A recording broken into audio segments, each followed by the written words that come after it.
Join me, Nina Lockwood, as I talk with people who express their creativity in ways that can inspire the rest of us to recognize our own creativity.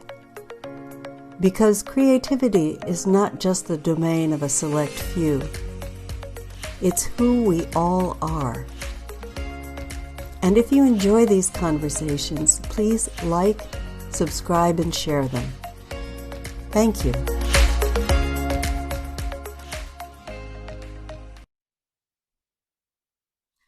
Okay, hello, welcome to Creativity Conversations. I think this is episode 50, and I'm here with a very special guest, Steve Marques. Steve, happy to have you here. Thanks. Glad to be here. Steve is known as Chef Steve. So as we usually do on these conversations, I'll describe a little bit about Steve, and he'll go into more detail with what he's preoccupied with these days, and then we'll just see how the conversation goes. So Chef Steve is a California native, classically trained in Europe. He's worked with some of the titans of the culinary world, including David Chang at Momofuku, I hope I've pronounced that right, and Eric, is it Ripert or Ripert? Repair. Ripert, excuse me. Well, of course, it's French, at Le Bernardin. Locally in Houston, he's the chef owner of the Burger Guys and executive chef for the Tasting Room and BRC. He currently owns Craft Creamery with his wife, Kim Kaiser, and has many local awards for Best of in the Houston, Texas, and the Sunnyvale, California areas, and was a finalist for the 2020 Price Tower Art Center Frank Lloyd Wright Chef Artist in Residence. Boy, that's a long one. It's a big mouthful, right? Right. So I've seen that you've been described as chef, poet, dreamer, lover, where, whether you said this or someone else, some people take a walk in the rain, others just get wet. Right. What does that mean? That every experience you have in life is a choice. So instead of just going outside and getting wet, some people choose to take a walk in the rain. Got it. So that's actually not my line. That's attributed to several people, but I think it's probably Tupac Shakur that actually wrote it, or maybe Bob Marley, one of the two. They're both credited with creating the idea. But that's very much like the way Kim and I look at our world is, so I'm a chef, work in the restaurant industry, right? And we have a lot of, in a traditional restaurant, there's a lot of staff. So there'll be 10 people working the line. One of them's having a horrible day, and one of them's having a great day. And one of the things that I try to help my staff focus on is we're all experiencing the same thing here. We're all having exactly the same, we call it service, that it's the same day, same people, same food's going out. That guy's just choosing to experience it different than you are.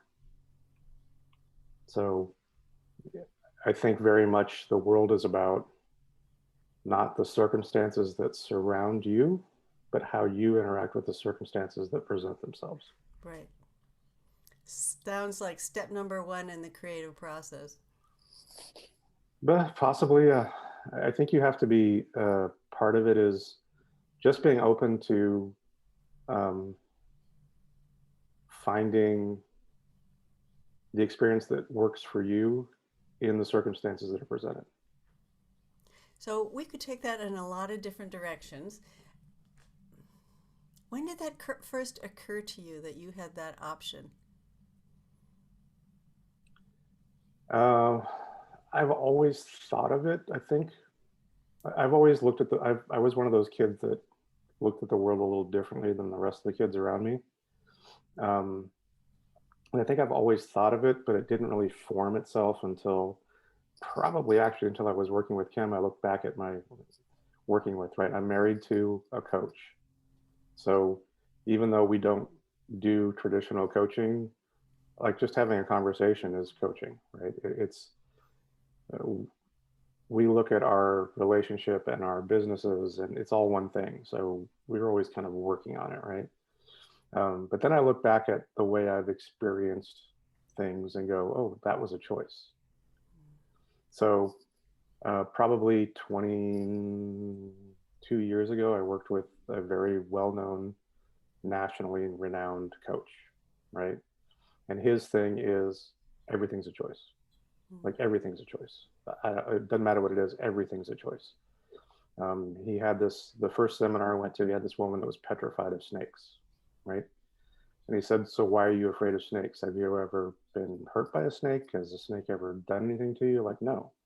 Well, what do you know about snakes? Well, nothing. So why are you afraid of them? It's a choice. You've chosen to be afraid of snakes. And by the end of the half hour, she was holding a boa constrictor, right? Like just because everything's a choice. So just a little over 20 years ago, I stopped drinking alcohol because I saw what the future was, and then I made the choice to just not do that anymore. So I think everything becomes a choice. And then looking back through it in retrospect, I go, oh, I've made these choices all along for whatever reasons I made them. So you're building on the choices that make you more expansive, more creative, more engaged. Yeah, I would think so. Yeah, all of that, I think. Yeah. And I think you follow your inspiration on what, you come to a fork in the road and you choose the one that inspires you to go this way or that. Yeah. And then you just see what happens. Yeah, and then you're open to whatever the next inspiration is as you follow that path. Like I think that's really at least my creative process is not. I know there's people that, so I also try to write, and I've taken a lot of seminars and classes and read a lot of books and stuff about how to write. Mm-hmm. And there's a lot of people out there that say, write, just write, like make time, sit down. I can't do that. Like I have to form the concept before I can sit down and put words. Mm-hmm. Hemingway used to say, write like a drunkard, edit like a sober man. So just put words on the paper and then come back to it later and go, oh, that was not smart, but this works. That's not my process. I can't make time to be creative. It lands on me when it's time for it to be there. And it sounds like you don't have a problem if the muse isn't visiting you on any given day. No, because I trust it's there. Mm.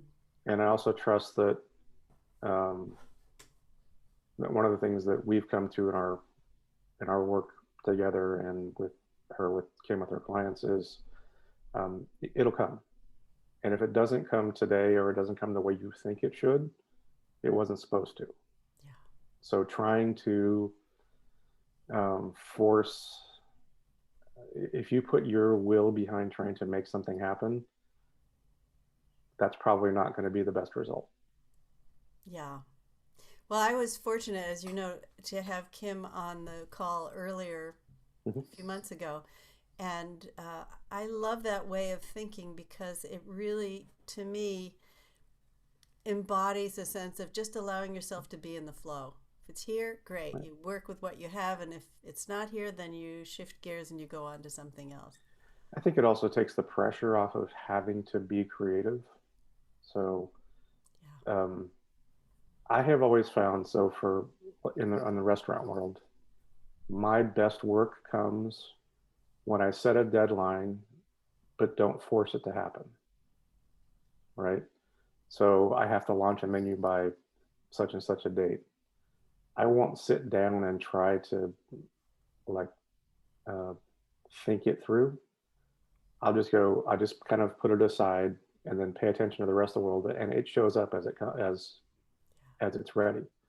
And it tends to show up in great big floods, like not in little pieces, Mm-hmm. but rather like almost fully formed groups of thoughts.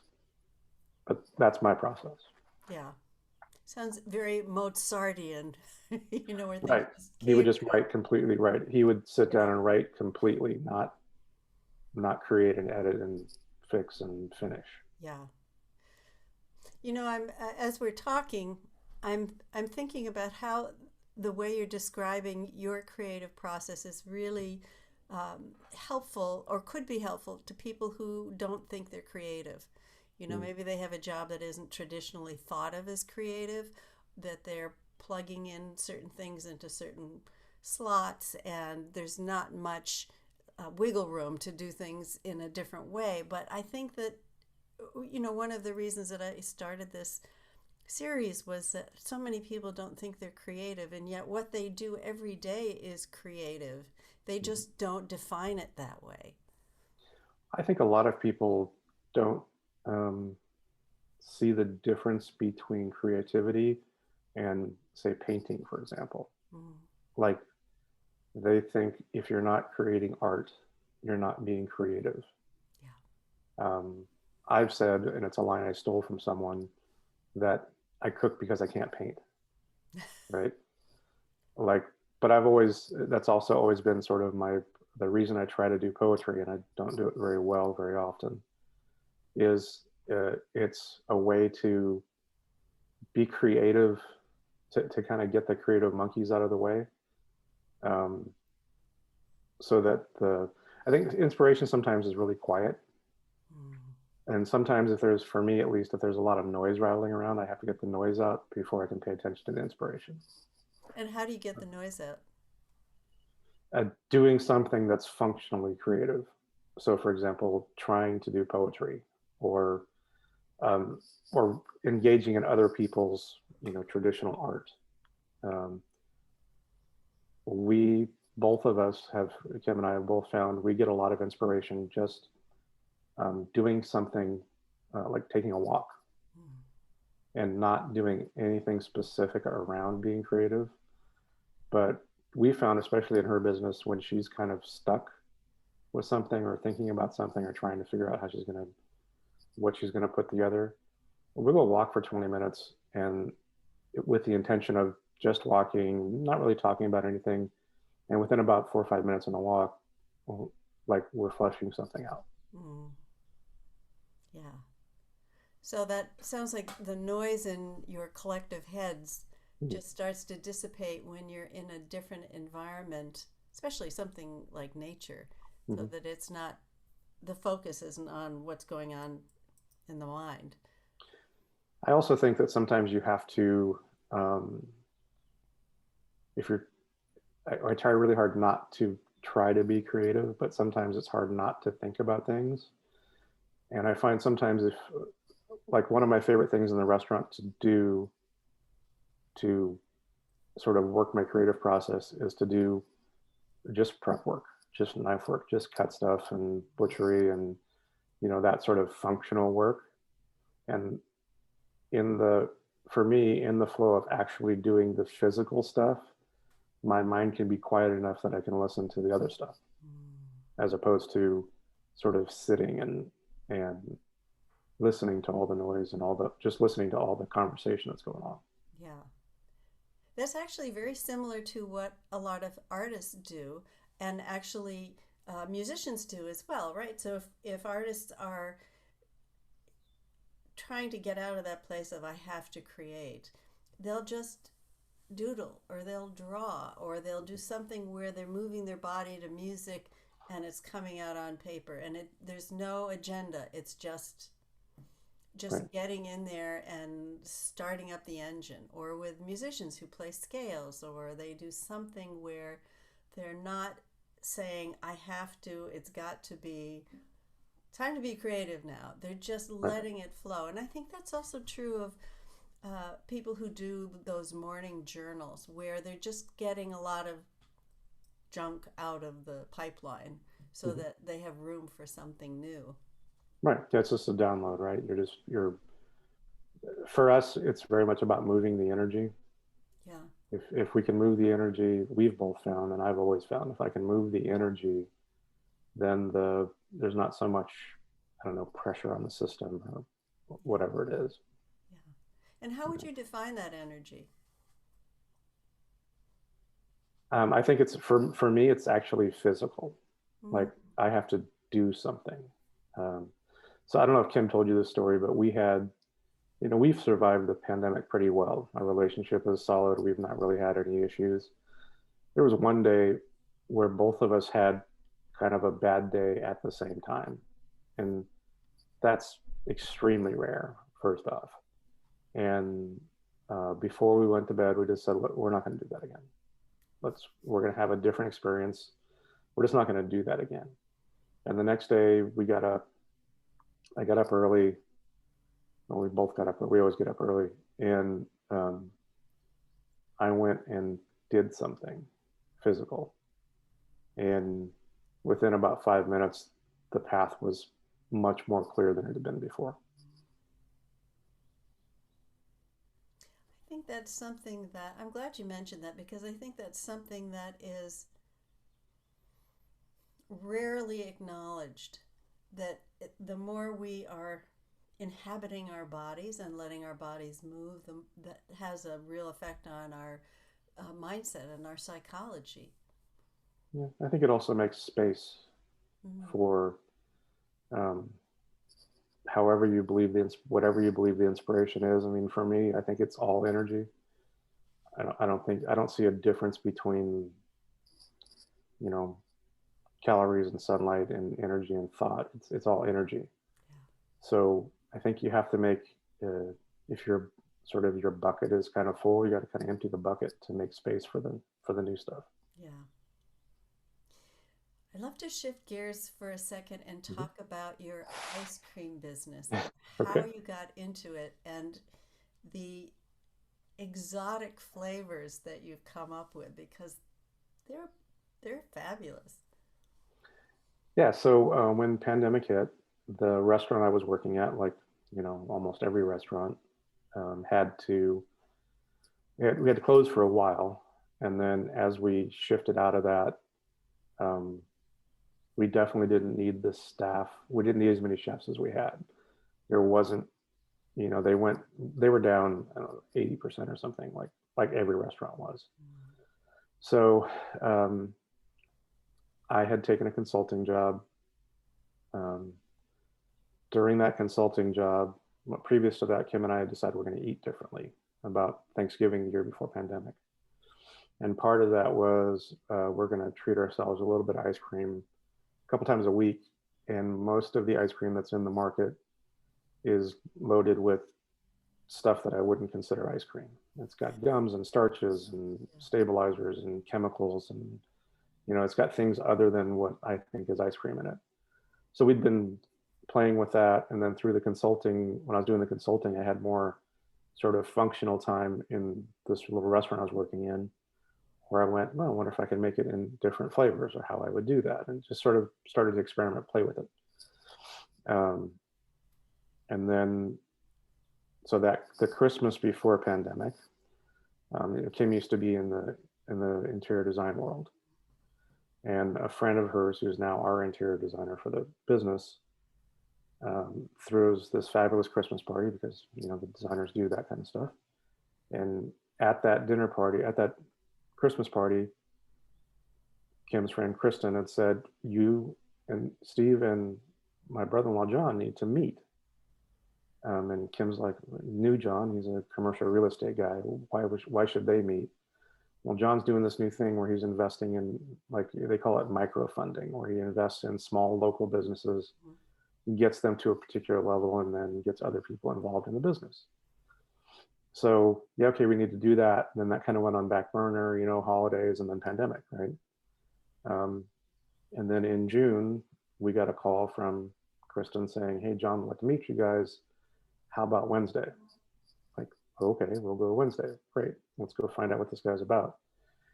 And there was a beloved chain here in Houston, in Texas, from Houston, but Texas-based chain that had existed for, I don't know, since the 40s or something, that was theoretically said it was for sale.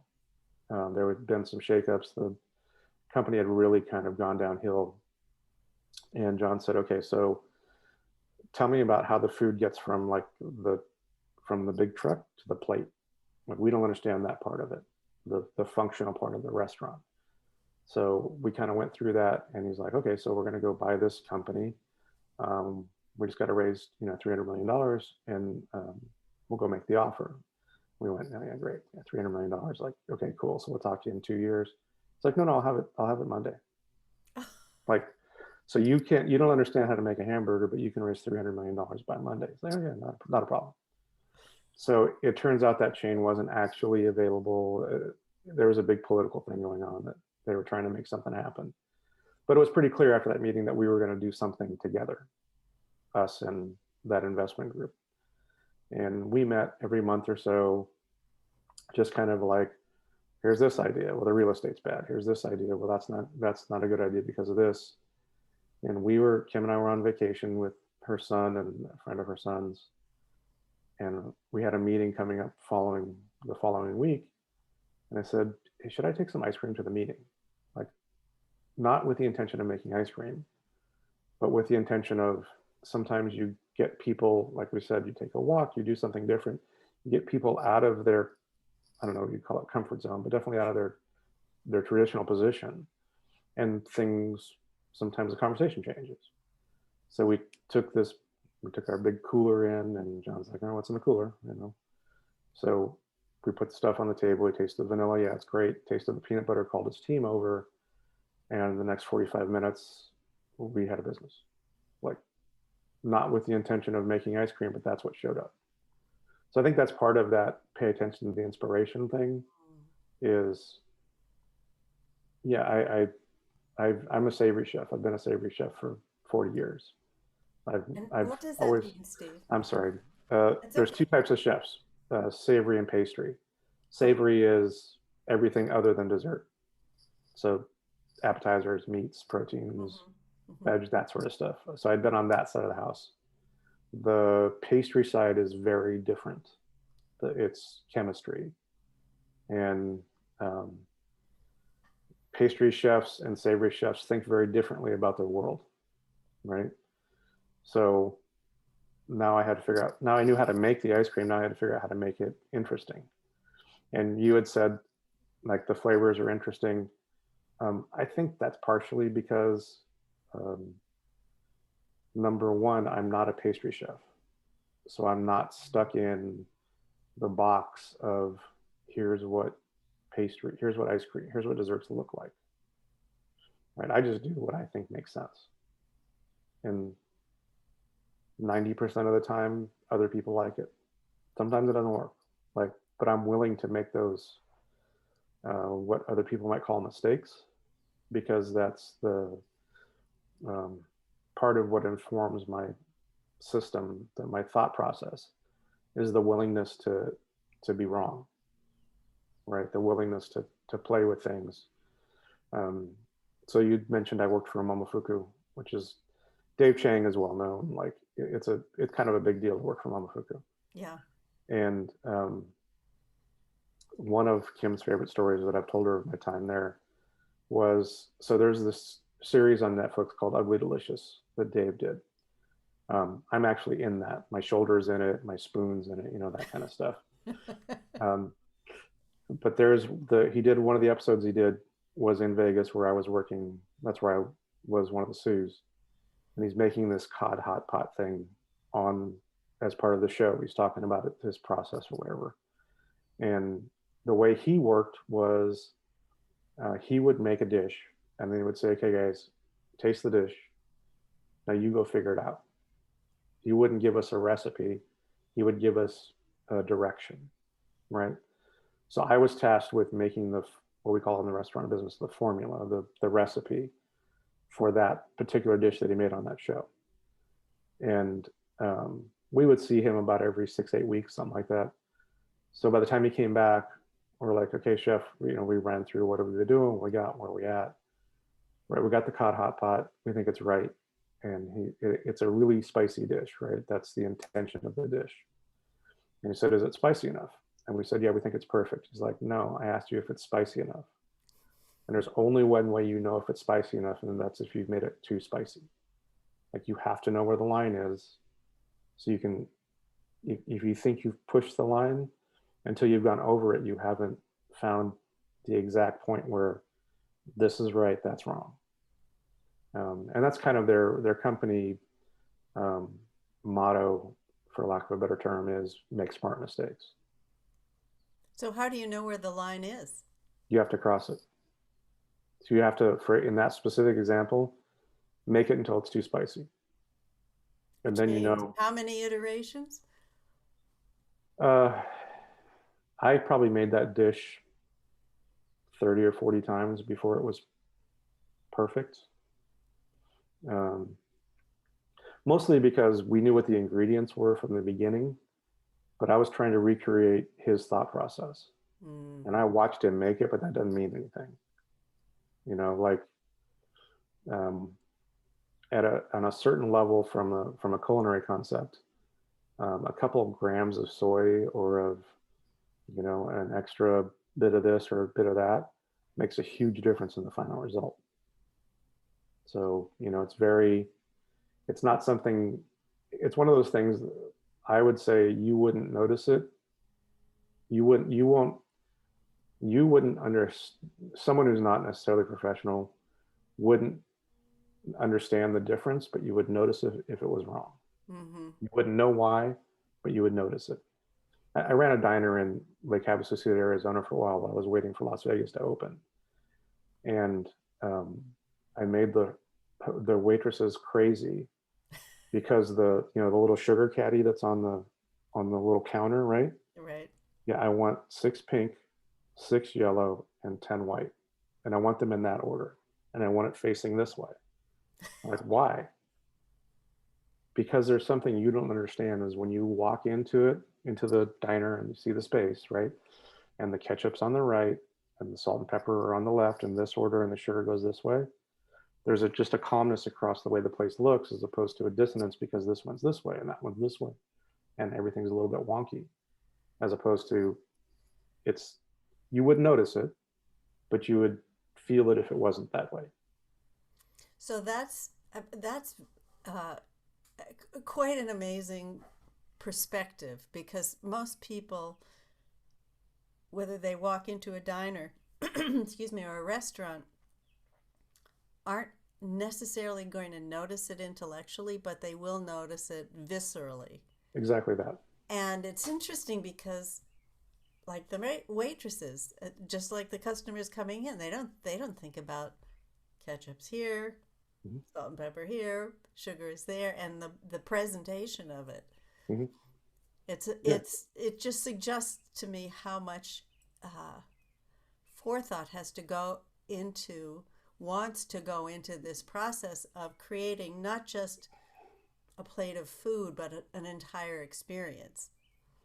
Yeah, but I don't think it's any different than perhaps what you do when you paint. If you set up your palette with your colors, you probably tend to put them kind of in the same place, right? So you know where your bases are, assuming you paint from a palette. But like um, when we set up the the stations where all the food is, where we cook from, um, there's a reason why the things are where they're at, because that's, for the lack of a better term, our palate. And if I have to look for where's the tomatoes today, where's the this today, where's the that today, it's going to take me out of the process of actually the doing and put me into the thinking of where's the this. And it's much better, in my experience, to be not bogged down by the function of it, but to have the restaurant, the kitchen term is mise en place, which literally means things Everything. in place. Yeah. So if you know, I mean, down to which plate is where on when you go to plate. If I have to look for a plate, I've just taken myself out of the system. Yeah.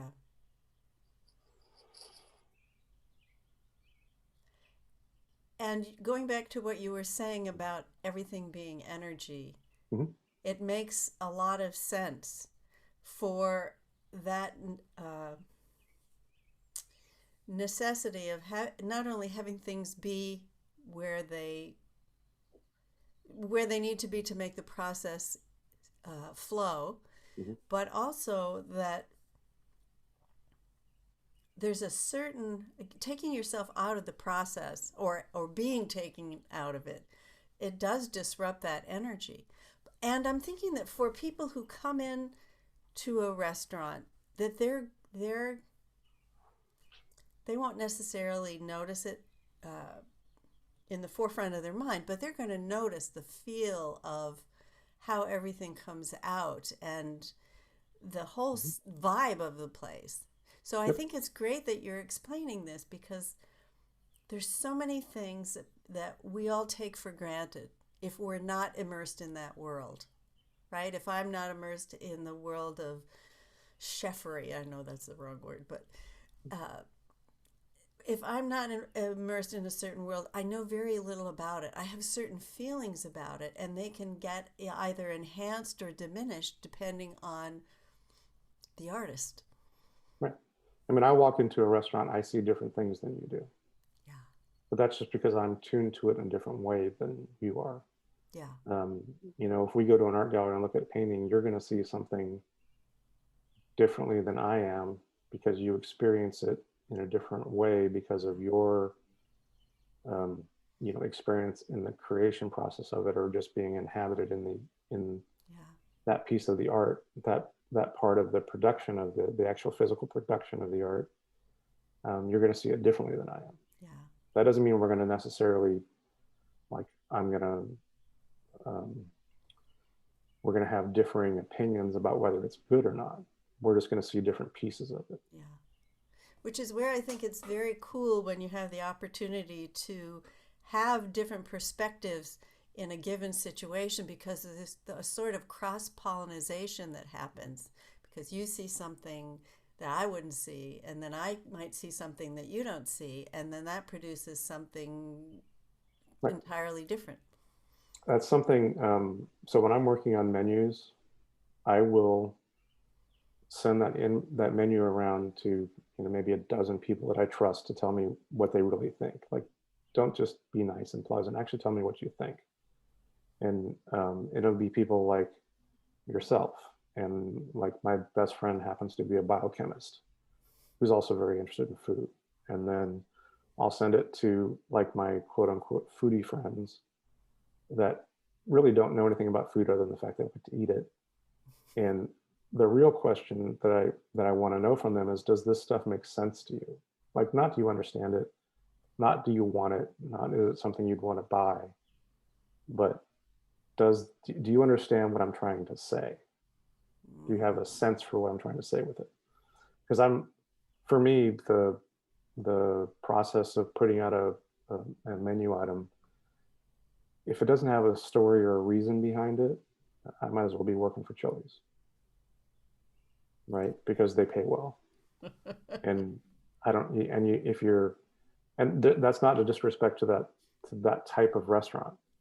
There's a place for everyone in the marketplace. Like, I don't have an issue with, McDonald's or Chili's or any of those big corporate entities. I think they provide a service that's great for the, and I mean, we use it. It's not a problem.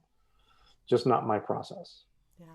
You know, um, no, I just I don't. For me, I don't want to be that.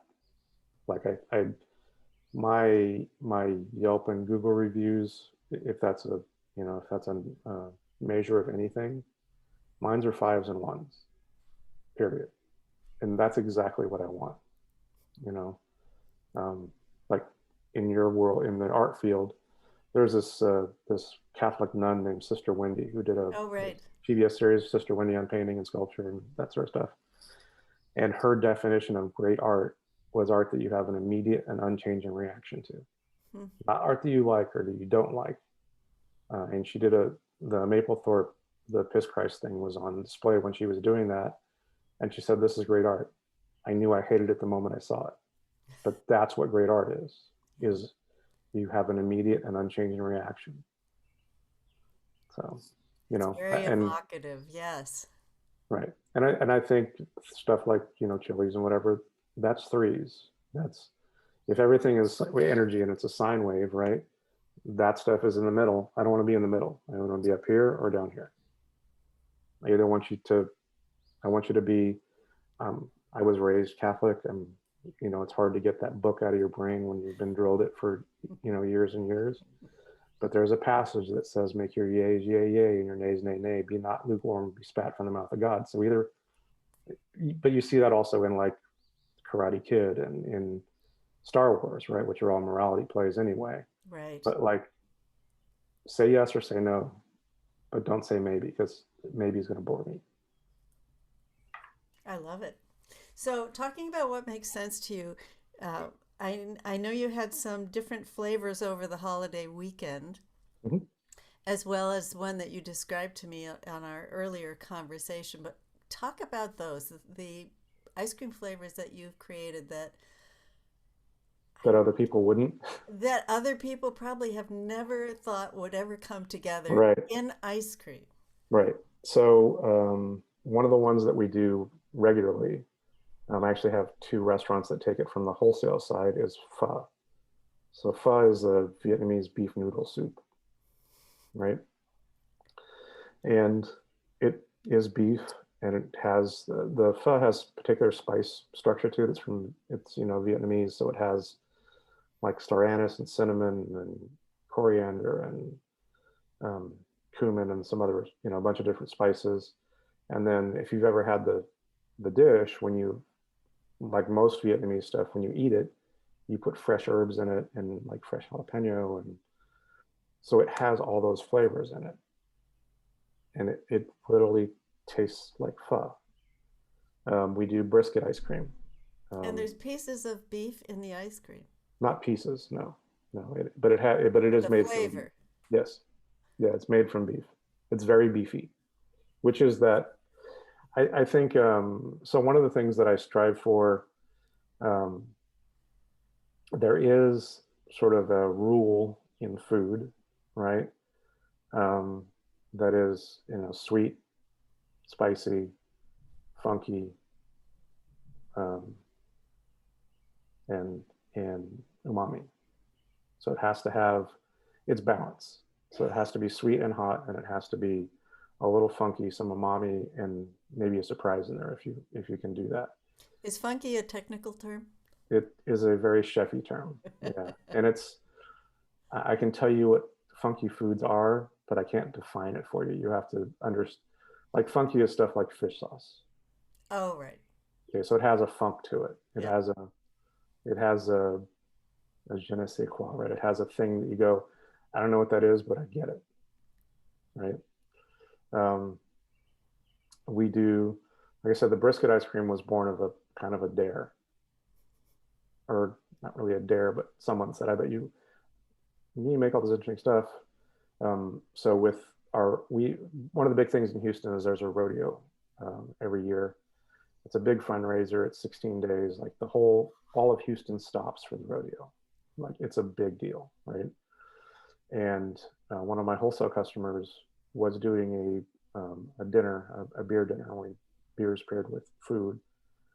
And it was supposed to be for the opening of rodeo, and then when the rodeo got canceled, they decided to do it anyway.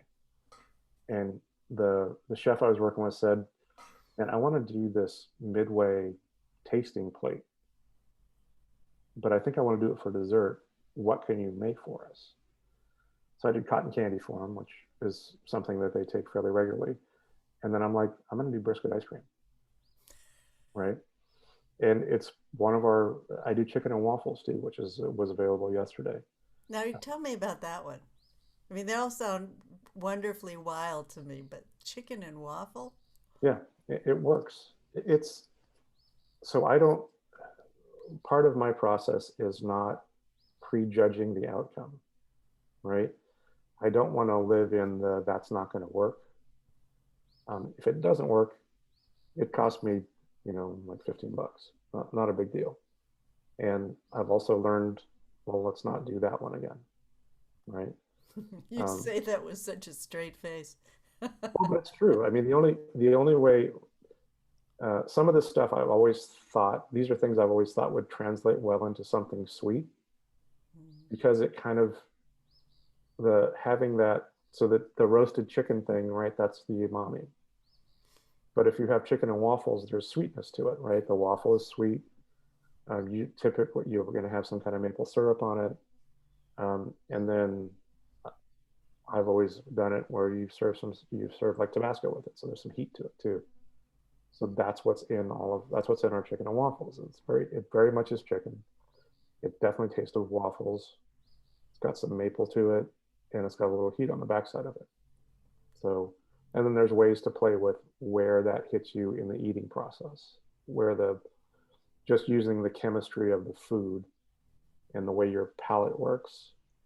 So So it some of it hits the front of your mouth and some of it farther back after you've know eaten where in the eating process it hits you. So the it. we can't affect where heat always hits you in the same place in your palate. Your palate has different sensors in different places. That's just the way it is.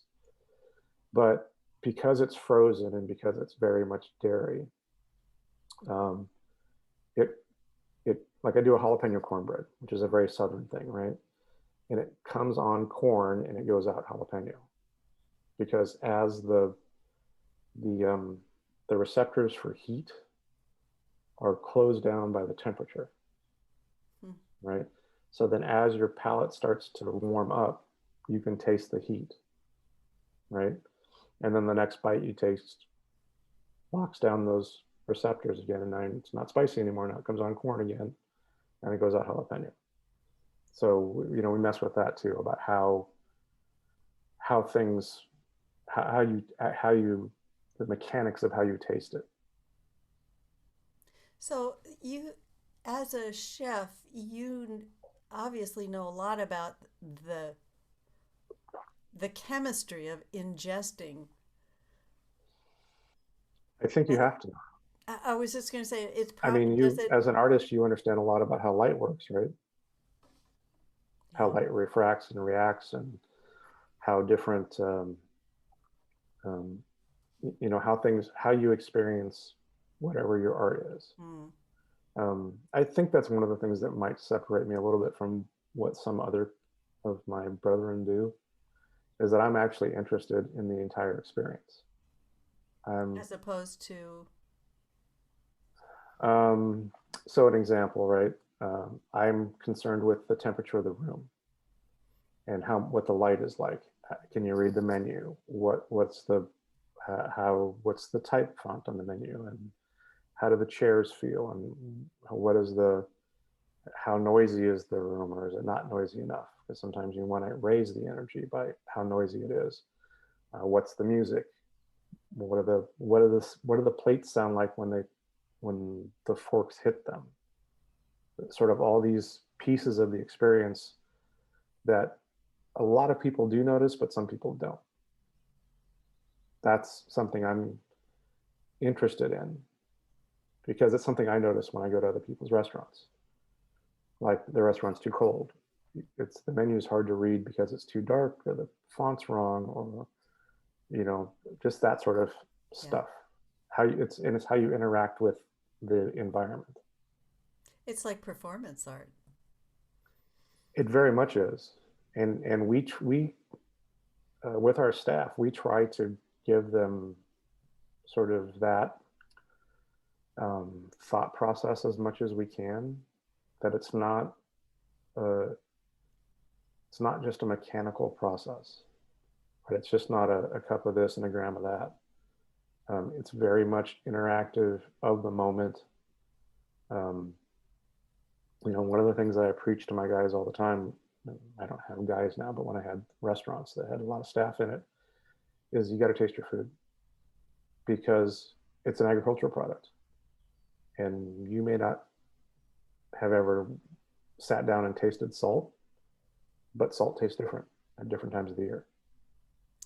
Um, your proteins are always going to taste different because it's going to depend on what was the water that the animals were drinking and what feed were they on and what time of the year and how, just all these little micro things that are going to make a difference in how the food works. What's the when you get some produce in the back door, what do the herbs taste like today? Like, jalapenos, for example, you always taste the chilies because some days they're bell peppers and some days they take your head off. And you kind of want to manage that process. Boy, I really love what you're saying because you're talking about such a full-bodied experience that not only engages the intellect but the emotion and visually and everything that you, and auditorially and sensorially, that it's a it's a full body experience. That isn't everything. Well, how many people pay attention to that? Well, that's the difference, though. But I mean, that's kind of what um, I think we're all here to do something, right? We're we have a there's a message that we all have to give, and what I try to um, help the people in my industry understand is it's not just food on a plate, Hmm. right? It's not just food on a plate. Anybody can put food on a plate. That's not the point. It's the difference between food on a plate and an experience is the experience. And we don't pay people for food on a plate, right? Or we pay some of the big corporate entities for food on a plate, which is perfectly fine. That's not an issue. There's not a problem with that. That's just not the part of the that's not what I want to engage in. So back to the ice cream, right? So vanilla and chocolate, yeah, we make vanilla and chocolate. Happen to make really good vanilla that is created very consciously. Use three kinds of vanilla for three different reasons. Oh my. Like there's a thought behind why this vanilla and that vanilla and this vanilla. Which one? What do they do? How much of each? That sort of stuff. Um, the chocolate is probably the best chocolate ice cream I've ever had. And not just because I make it, but because I think it's the best chocolate ice cream I've ever had. So, like there's plenty of people out there making basically the same chocolate, vanilla, and strawberry. I, I am not that interested in creating that experience. My strawberry is actually strawberry balsamic vinegar because balsamic vinegar tastes more like strawberries than strawberries do. Yeah. If one of the things that chefs talk about a lot is what do things actually taste like? Not it tastes like a strawberry, but what does a strawberry taste like? And how do we enhance that flavor and that taste and basically enhancing the experience? And I think that's what sets people apart um,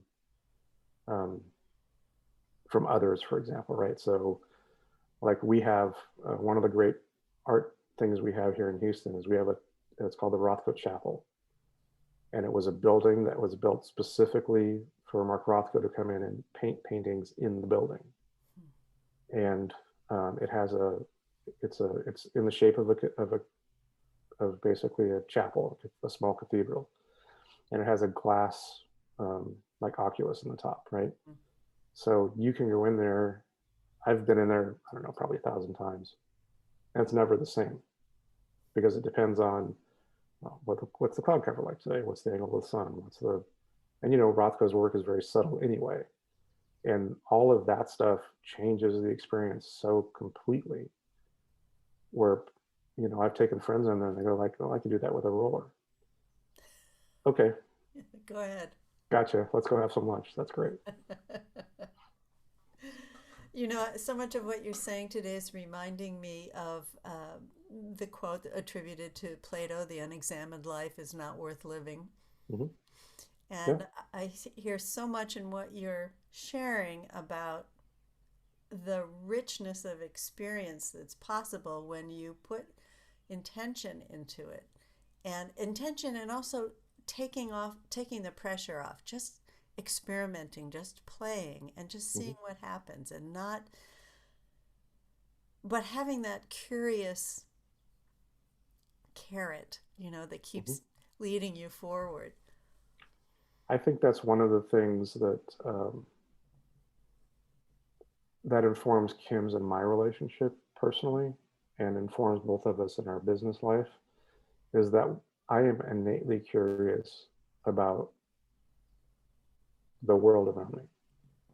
Like, um, I have friends who, live their lives every day, know what they're having for dinner on Tuesday, know where they're going for vacation at the second week of July, like all that sort of stuff.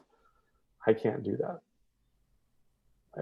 I have no interest in that. That would make me absolutely insane. It also doesn't seem to be the best use of whatever this is. right? Sort of my thought about it is we're giving um, these bodies that experience and have all these senses and stuff, really be a waste not to use them. You have a mind.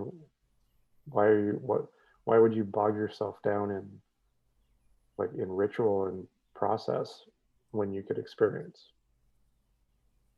Oh, that's such a good point. I see so many people spending so much of their energy worrying about what might happen, Mm-hmm. or overthinking what's already happened. Right.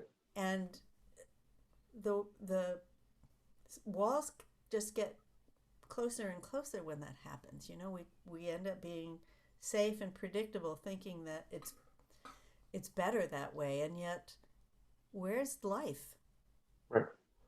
Well, what I know about people that try to be safe is usually they manifest whatever it is their greatest fear is, Mm, right? Because they spend so much time thinking on whatever that fear is, um, and I don't, whatever your beliefs are, the universe or whatever it is, it doesn't understand the difference between good thoughts and bad thoughts. It only knows thoughts. right. So whatever you're going to get what you focus on. So if you focus on, I sure hope this thing doesn't happen, the universe doesn't hear the I sure hope this doesn't happen part. All it knows is that's what you're paying attention to. Yeah. Mm. I love these insights that you're sharing because I see them so uh, applicable to everybody, not just people in the food industry or Hmm. people who like to eat, but that there's a way of living that, as you were saying, each of us has a unique form of expression. Mm-hmm. And the more we're willing to just see, just be curious. Well, and be open. Like Yes. I was raised, so my parents were basically hippies, right? I was California, born in the 60s. Like my folks were hippies. And one of the things that informed kind of their existence is just be open to what's next. Mm. Like just, um, I left, I told you I was raised Catholic, but I've basically, the closest thing to what I believe is probably Buddhism. And I started studying it back in probably 95. Although you can't really, I learned later, you can't really study Buddhism. Like there is no practice. It just is or it isn't. But the word Buddha, his name literally means to be awake, right? So that's that's what I strive for, is just to to be awake to what's happening, like as opposed to being a numb robot and just going through the day and experiencing, letting life happen to you as opposed to being a part of the process. Yeah. I think that's so valuable now as we appear to be coming out of the pandemic, that so many people have kind of closed off during this past year and more, and narrowed their worlds down. And now sometimes I hear a certain hesitancy in wanting to go back out into the world. Mm-hmm. And I suppose to some degree that's wise, especially in terms of unpredictability of viruses and that world. And yet, I don't know that we need to fully throw ourselves out into the world to be more awake, to be more curious, to be more open, because we have a world right in front of us. That's true. Yeah, it's all right there. I mean, it doesn't. It's not like you have to venture out to, um, you know, be curious, to be involved. I mean, it can be a very internal process. It doesn't have to be external, Yeah. right? But I do think you need to be. If you're not open to it, it's definitely not going to show up, right? I may not know a lot, but I'm pretty sure that if you're not paying attention, you're not going to notice it. Yes. And I also know, at least for me, inspiration is very quiet, and typically it shows up once. It doesn't, it doesn't pound on the door. It kind of taps lightly, and just says, "Hey, pay attention to this thing over here." Um, and there have been things that I've, uh, you know, thought up or whatever, inspirations that I've just not followed, that have gone to other people who have done really well with those inspirations. There's a great story about Liz Gilbert meeting, I think it was Ann Patchett. I might have the guest wrong, but Liz Gilbert had an idea for a story which she developed for a certain period of time and then put it on the back burner and then just couldn't really revive it. And she met, I think it was Ann Patchett, and listened to an evening that Anne was presenting, and they had a really strong bond. And a certain period of time later, Ann Patchett comes out with a book with the exact same storyline. And Liz Gilbert felt like in the exchange of affection that happened between them, the inspiration went from Liz, who was not able to birth it, so to speak, and went over to Ann Patchett, and then she came out with it, almost identical. Mm-hmm. Yeah, no, I think there are things that want to express themselves in our world, and if it's not me that does it, somebody else will do it. Yeah, You know. yeah. And people do that all the time. They see something that was in their mind, they just never followed through on it, and somebody else done it, said, I should have done that. Mm-hmm. Yep, absolutely. Anything else that you'd like to share with us today about your perspective on life, food, energy, being? I always try to get people just to pay attention to what's going on around them.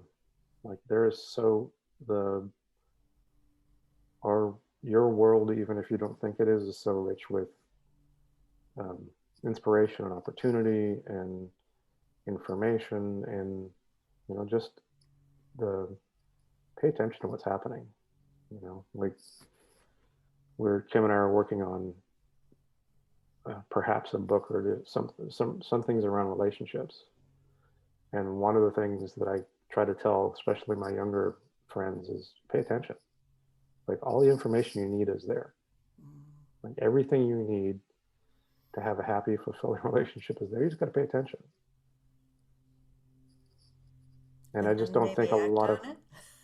well, yeah, you have to do something once you find um, there's this John Travolta movie, right, called Phenomenon, where he gets, right, and there's a scene where he's talking to one of the younger guys who he says, "I can see your so and so has kicked you out again because your clothes are like this and she never let you leave like that." And the younger guy says, "I just don't understand her." And he says, "You got to buy her chairs," because there's a storyline where Travolta is buying these chairs that the female lead is creating, not because he needs chairs, but because it's her passion. And what he's telling him is, pay attention to what makes to what drives your partner. Like, it's not just true of romantic relationships. It's I do the same thing with my staff. Like, find what it is that makes them excited and engaged, and go with it. Try to make it so that they're so you're doing the best you can to make them as complete as give them enough, give them what they need to feel like they're being complete. Like I don't think anybody can complete anybody else. I think we're all complete on our own. um, I think it's our job to enhance each other. That's a great word, enhance. Just like what you're doing with ice cream. Yeah, exactly. It's in so many ways there's nothing new about what I do. I just I come at it from a different angle. Well, a very unique one for sure. Sure, I try. I think you do an amazing job. So, Steve, tell us where people can find you, both geographically and on social media? Sure. So if you're in the Houston area, the shop is located in what's called the Montrose. Everyone knows the Montrose. 1338 Westheimer is the address of the shop.